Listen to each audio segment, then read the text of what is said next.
Jenn and I talked about when we were getting ready to do this project was that potatoes, sometimes there's a green color under the skin, just right under the skin of the potato. You don't want to eat that.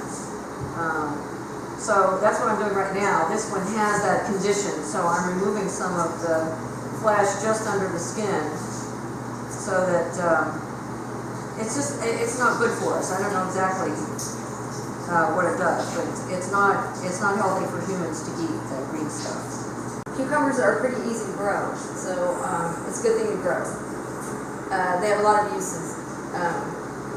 And about the skin, so there's also skin issues with cucumbers. If you don't like skin, you're going to peel it completely. You're not going to worry about it. But there is some fiber in the skin and nutrients, the same way that there is in a potato. So what I generally do is I leave part of the skin on, because it can be like maybe a little bit harder to digest because there's so much fiber in it. So don't want to put too much dressing on it. I don't really have like a quantity, but I would just try, you can always add more of something. In cooking, this is one of the things you learn is like you can always add more of something.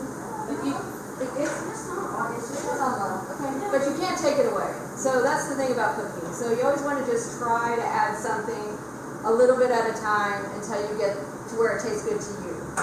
Yeah, I have two kinds of rice, which I think I mentioned. The Uncle Ben's, which is sort of partially prepared, and then the regular. So the regular takes a long time. Right. That's going to be done. What rice is better for you? Regular rice or Brown rice is better for you. If you were looking at white rice, the plain white rice is better for you than the prepared rice. Those rice mixes that they have, you can go and buy beans and rice, or rice and this, and rice and this. Well, they're full of salt. They're very high in sodium, and they're not that much protein, and they're very expensive. So you're paying a lot for that salt. So that's why we're trying to look at some things that are sort of very basic, have their own nutrition, not too high in sodium, and again, you always have to balance these things. So I'm reading the labels. So, you want me to go ahead and talk about the toppings? Yeah, go ahead. Okay, so because we're doing simple cooking, I decided that you could lay down a base of a baked potato or rice. There are other things you could use too, but we're just starting, at the very bottom, so at the very easy stuff. So we're going to do baked potatoes and rice. And you could put these toppings on anything else. You could put the toppings on bread. You could put the toppings on macaroni or some other kind of noodles if you had them. Pasta.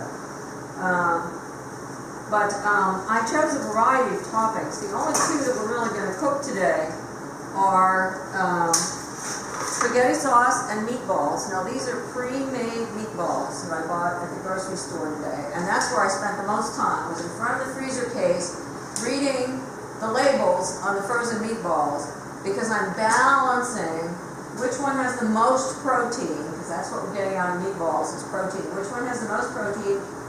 Which ones have the least sodium? And what is the price for each of these? So these are the ones I finally ended up with. But sometimes you'll find something on sale, and it's going to change maybe your decision. Yeah, that's a good idea. So this is what we're eating today, and I'm about to put these in the oven, and so they'll be nice and hot. We're just going to mix this canned chicken, with a little bit of this barbecue sauce. It's not barbecue chicken, but it'll taste like barbecue chicken. And after a long work day, if you don't have a whole lot of time to cook, then you can sit down to a meal of something that tastes like barbecue chicken with either a potato or with rice. And I want to talk a little bit about canned beans, because if you want to eat cheap and nutritious and easy, canned beans are a really, really good thing to have. I went looking among the different canned beans that are the ShopRite brand. They didn't have any that were low sodium or no salt or reduced sodium, none. So right next to the ShopRite beans, they have this brand, Bush brand, which is always, these are the good quality products, but they're always higher in price than the ShopRite brand. But these were on sale today. So they were only 3 cents a can more than the ShopRite brand. You just never know what you're gonna find when you get yourself to the grocery store. Sometimes it's a big disappointment, and sometimes, See, that's what cooking is like. You have to pay attention.